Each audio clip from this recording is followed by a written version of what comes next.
अस्सलाम वालेकुम जी। Toshakhana case, Al-Qadir trust case, Khan साहब को मिलिट्री कस्टडी में ना दिए जाए वो केस, MNAs की जमानत और इसके अलावा मेरी प्रोटेक्टिव बेल 7 तक, तो मुख्तलिफ केसेस के हवाले से अपडेट देना चाहूंगा। Number 1, Toshakhana case. अब तोशाखाना केस जो है अगर देखा जाए नैब का ये दूसरा तोशाखाना है। पहला जो तोशाखाना था उसमें 14 साल सजा हुई, अब दूसरा जो है यहाँ पर ओवरऑल चौथा केस है। खान साहब को इससे पहले 2 दफा वैसे सजा हो चुकी है, एक नैब तोशाखाना केस और एक उससे पहले जज हुमायूं दिलावर ने। कानून ये कहता है कि एक अगर जुर्म होगा तो उसके ऊपर एक कार्रवाई होगी। ये नहीं है कि आप केसेस पर केसेस बनाए जाते रहें। 108 गिफ्ट हैं तो 108 दफा केसेस बनाए, बल्कि तोशाखाना के रिलेटेड अगर एक मामला है तो उसके ऊपर एक केस बनता है। लेकिन आपको पता है कि ना कानून है ना आइन है। हाई कोर्ट के मुख्तलिफ जजेस जो है रिमार्क्स दे रहे हैं कि आप क्या करें। इसी तरह से पूरी दुनिया कह रही है कि आप एक जुर्म के ऊपर एक कार्रवाई होती है, लेकिन ना या आइन माना जा रहा है, ना कानून है, ना ही कोई और चीज है। तो लिहाजा वो तोशाखाना केस जो है चल रहा है।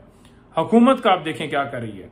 जहां तक नैब तरमीम आई, वो फैसला आया सुप्रीम कोर्ट में, उसके बाद क्या होना था? उसके बाद ये होना था कि ये केसेस दोनों जो है ये खत्म हो जाने चाहिए थे, तोशाखाना भी और अलकादर भी। लेकिन हुकूमत ने जाकर वहां मौका इख्तियार किया कि इनके जो है ये मालियत जो है यहाँ पर ट्रायल नहीं चल सकता क्योंकि तरमीम आ गई है, तो लिहाजा और जगह पर चला जाए। तो मुझे बताएं कि खान साहब ने कहां पर रिलीफ लिया? जो कह रहे थे कि खान साहब और बीबी साहब ने रिलीफ ले लिया, बताएं उनकी 1 मिनट भी इन केसेस के अंदर कस्टडी रखना बिल्कुल गैर कानूनी है और एक एक लम्हा गैर कानूनी कर रहे हैं। लेकिन हम तो अदालतों में जा सकते हैं, सदा कर सकते हैं। अब अदालतें आगे से वो आपको पता ही है, जैसे प्रेशर डाला जाता है, जैसे सारा किया जाता है, वो किया जा रहा है। तो तोशाखाना जो केस है उसकी अगर बात की जाए, उसमें आज नोटिफिकेशन भी हो गया। नोटिफिकेशन क्या हो गया?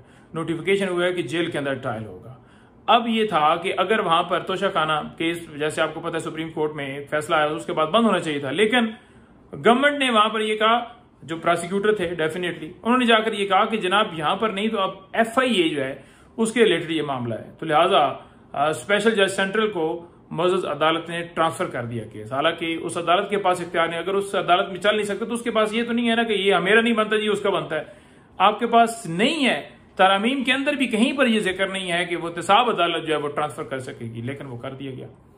उसमें अब जो है वो हमने सदा की है इस्लामाबाद हाई कोर्ट से कि जो बिल्स हैं खान साहब और बीबी साहब, क्योंकि हमने बिल्स को पुश किया था कि बिल्स डिसाइड की जाए, क्योंकि हमने वहां पर ये नहीं कहा कि जनाब क्लीन चिट दे दी जाए, बल्कि हमने कहा कि हम चाहते हैं कि बेल्स दी जाए, as a matter of right उनका हक कि उनको बेल मिले। लेकिन नहीं हो सका।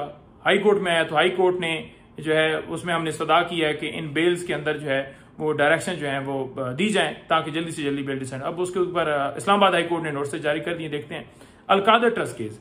अब अलकादर ट्रस्ट केस के अंदर ₹1 का फाइनेंशियल बेनिफिट ना खान साहब ने लिया है ना बीबी साहब ने लिया। ये हम तो कह रहे थे।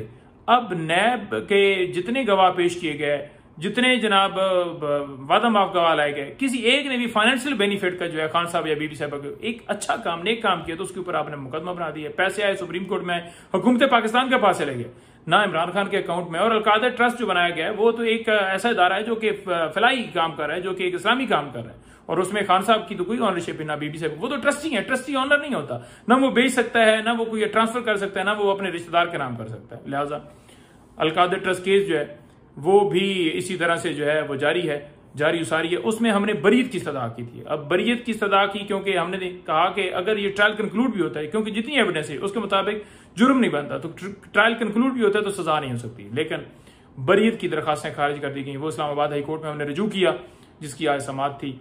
अब उसके अंदर आगे देखते हैं मौजूद अदालत क्या करती है। तो उसमें भी अब समाअत जो है आपके सामने मजीद आने वाले दिनों में होगी और आपको सारा पता चलेगा। तीसरा, खान साहब को कस्टडी जो है वो मिलिट्री के पास ना दी जाए। मिलिट्री कस्टडी जो है वो अनकॉन्स्टिट्यूशनल है।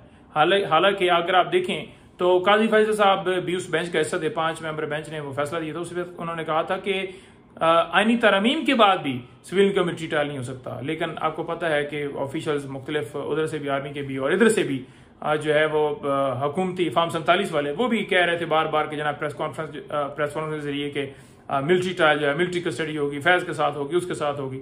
तो हमने हैंड ओवर करने के हवाले से किसी का इरादा, तो हमने इस्लामाबाद हाई कोर्ट से रजू किया। लेकिन वहां पर जो फेडरल गवर्नमेंट है उसका मौकफ ये है कि अभी तक हमें कोई ऐसी जो है वो सदा नहीं आई, कोई ऐसी चीज नहीं हमारे सामने आई कि जिसमें हम क्लियर बता सकें कि हमने करना है। तो अदालत ने मजीद मोहलत दी, उन्होंने मोहलत मांगी है।